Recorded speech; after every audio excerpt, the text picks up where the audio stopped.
प्रधानमंत्री मोदी इटली पहुंच गए हैं। मोदी इटली की प्रधानमंत्री मेलोनी के निमंत्रण पर आज G7 के आउटरीच सत्र में भाग लेने के लिए इटली के अपुलिया पहुंचे हैं। शिखर सम्मेलन से इतर दोनों नेताओं के बीच द्विपक्षीय बैठक होगी।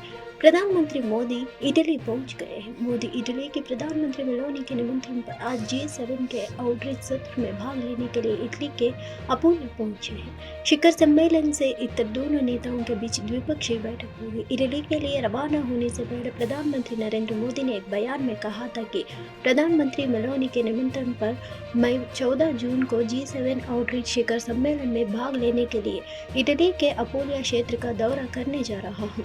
मुझे खुशी है कि लगातार तीसरे कार्यकाल में मेरी पहली यात्रा G7 शिखर सम्मेलन के लिए इटली की है।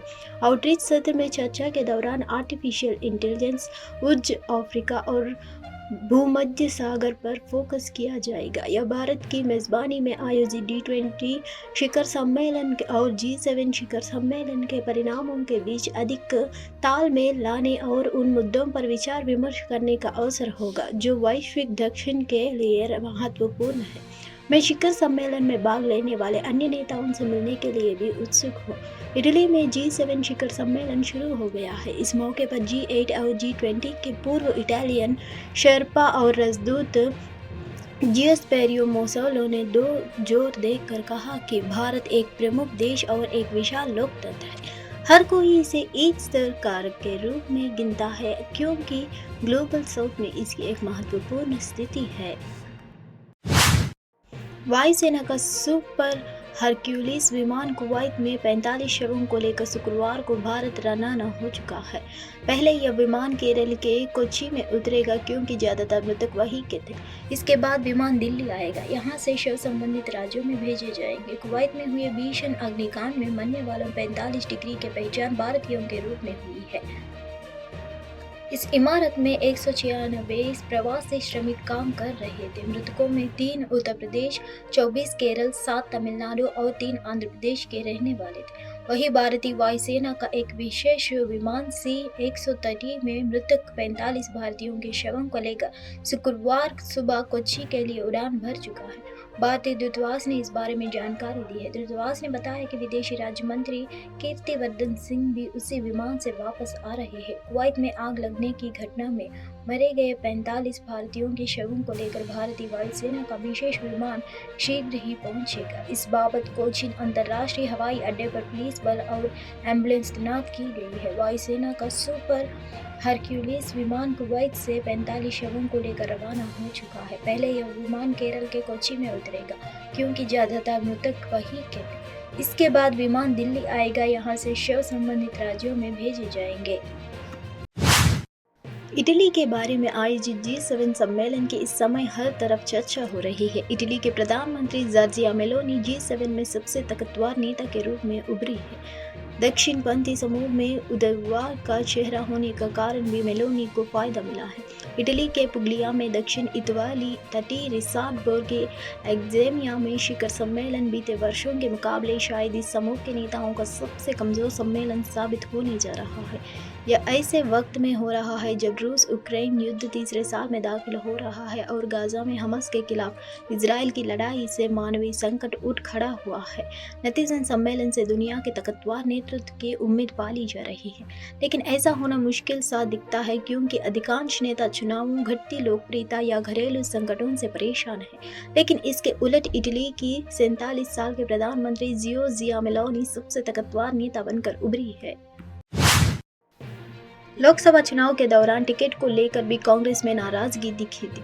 उस समय कई सीटों पर दूसरे दलों से आए नेताओं को टिकट देने के बाद सवाल उठाए गए थे। कार्यकर्ताओं को दरकिनार करना भी कांग्रेस को भारी पड़ गया है। लोकसभा चुनाव में कांग्रेस ने बिहार में पिछले चुनाव से भले ही बेहतर प्रदर्शन करते हुए अपनी सीटों में इजाफा किया हो, लेकिन अब हार के कारणों का तलाशने का दौरान अंतकलह भी उभर कर सामने आने लगा है। कांग्रेस प्रदेश अध्यक्ष अखिलेश प्रसाद सिंह ने भी भीतर विश्वासघात के कारण चुनाव में अपेक्षित सफलता नहीं मिलने की बात करते हुए ऐसे लोगों पर कार्रवाई करने का संकेत दिए हैं।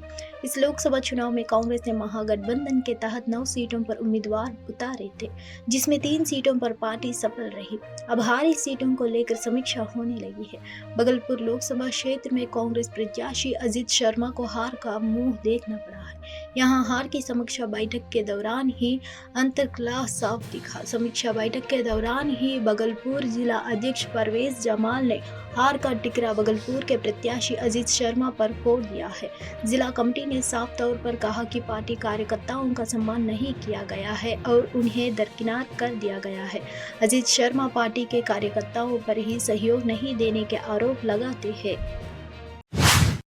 इंग्लैंड की टीम ने टी20 वर्ल्ड कप 2024 में ओमान को 8 विकेट से हरा दिया है। इंग्लैंड ने ओमान के खिलाफ सिर्फ 19 गेंदों में टारगेट चेज कर दिया है। ओमान ने पहले बैटिंग करते हुए 47 रन बनाए, जिसके जवाब में इंग्लैंड ने 101 गेंदों की शेष रहते टारगेट को हासिल कर लिया है। इस मैच में इंग्लैंड के लिए जोफ्रा आर्चर, मार्क वुड और आदिल रशीद ने शानदार गेंदबाजी का नमूना पेश किया है। इस प्लेयर्स की वजह से ही इंग्लैंड की टीम ने एक बड़ा रिकॉर्ड बना दिया है।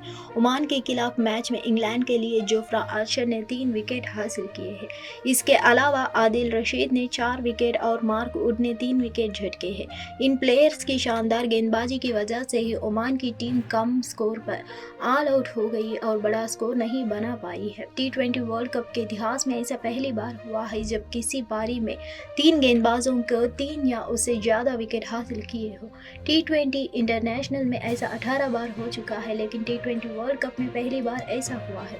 48 रनों का टारगेट के चेस करने में इंग्लैंड की टीम को कोई भी परेशानी नहीं आई है। टीम के लिए कैप्टन जोस बटलर ने 24 रन बनाए हैं। फिल साल्ट ने 12 रनों का योगदान दिया। मैच में 4 विकेट लेने वाले आदिल रशीद को player of the match award दिया गया है। उन्होंने अपने 4 ओवर में सिर्फ 11 रन दिए हैं। वह काफ़ी किफायती भी साबित हुए हैं। सुप्रीम कोर्ट में शुक्रवार को नीट परीक्षा से जुड़ी 3 याचिकाओं पर सुनवाई होनी है। सुप्रीम कोर्ट में दायर याचिका में नीट 2024 परीक्षा को रद्द करने और पेपर लीक मामले की सीबीआई जांच की मांग की गई है। नेशनल टेस्टिंग एजेंसी की तरफ से दाखिल ट्रांसफर पिटीशन पर भी आज सुप्रीम कोर्ट सुनवाई करेगा। गुरुवार को नीट परीक्षा और ग्रेस मार्क्स की सुनवाई करते हुए सुप्रीम कोर्ट ने बड़ा आदेश दिया था। कोर्ट ने उन सभी 1567 छात्रों को दोबारा से एग्जाम कराए जाने का आदेश दिए हैं, जिनके ग्रेस मार्क्स के कारण एनटीए पर सवाल खड़े हो रहे थे। वहीं गुरुवार को छात्रों ने दिल्ली से लेकर कोलकाता तक एनटीए के खिलाफ हल्ला बोला और जमकर विरोध प्रदर्शन भी किया था। दिल्ली एनसीआर समेत लगभग पूरे उत्तर भारत में भीषण गर्मी पड़ रही है। ऊपर से लू के गर्म थपड़े में आदमी की हालात और खराब कर दी है। दिल्ली समेत उत्तर प्रदेश के कुछ हिस्से और बिहार बृहस्पतिवार को भीषण लू की चपेट में रहे। कई स्थानों पर अधिकतम तापमान 44 डिग्री सेल्सियस को भी पार कर दिया है। देश में बृहस्पतिवार को सबसे ज्यादा अधिकतम तापमान बिहार के बक्सर में 47.2 डिग्री सेल्सियस दर्ज किया गया, जो सामान्य से 8.9 डिग्री अधिक था। इस गर्मी में भारत ने संभवतः सबसे लंबे समय ज्यादा तक पहले के मुकाबले अधिक गर्मी दिनों का सामना किया है। आईएमडी के अनुसार 1 मार्च से 9 जून के बीच उड़ीसा में 47 दिन लू चली, जो देश में सबसे अधिक है। इसके बाद पश्चिम राजस्थान तक लू चली, फिर पश्चिम बंगाल, हरियाणा, दिल्ली, पश्चिम उत्तर प्रदेश, पश्चिम मध्य प्रदेश, गुजरात और पूर्व राजस्थान का स्थान है। इतने दिनों तक लू चलने कोई सामान्य बात नहीं है। अंग्रेजी अखबार टाइम्स ऑफ इंडिया के मुताबिक इन क्षेत्रों में इतने दिनों तक आमतौर पर सालाना होने वाली संख्या से 2 गुनी से भी ज्यादा थी। इस साल मार्च में तेल कंपनियों ने पेट्रोल डीजल के दाम में बदलाव किया था। वैसे तो रोजाना सुबह 6 बजे इनके दाम जारी होते हैं। चूँकि देश के सभी शहरों में इनके रेट अलग होते तो गाड़ी चालक को लेटेस्ट रेट चेक करने के बाद ही टैंक फुल करवाना चाहिए। आइए जानते हैं कि आज आपके शहर में 1 लीटर पेट्रोल डीजल की कीमत क्या है। मार्च में तेल कंपनियों ने पेट्रोल डीजल के प्रति लीटर पर 2 रुपये की कटौती की थी। मार्च के बाद अभी तक देश के सभी शहरों में इनके दाम यथावत बने हुए हैं। इसके मतलब है कि सभी शहरों में फ्यूल प्राइस जस्ट के तस बने हुए हैं। ऑयल मार्केटिंग कंपनियों ने 14 जून के लिए फ्यूल प्राइस अपडेट कर दिया है। गाड़ी चालक तेल कंपनियों की वेबसाइट और ऐप के जरिए लेटेस्ट रेट चेक कर सकते हैं। आपको बता दें कि देश के सभी शहरों में इनके दाम अलग होते हैं। ऐसे में लेटेस्ट रेट चेक करने के बाद तेल भरवाना चाहिए।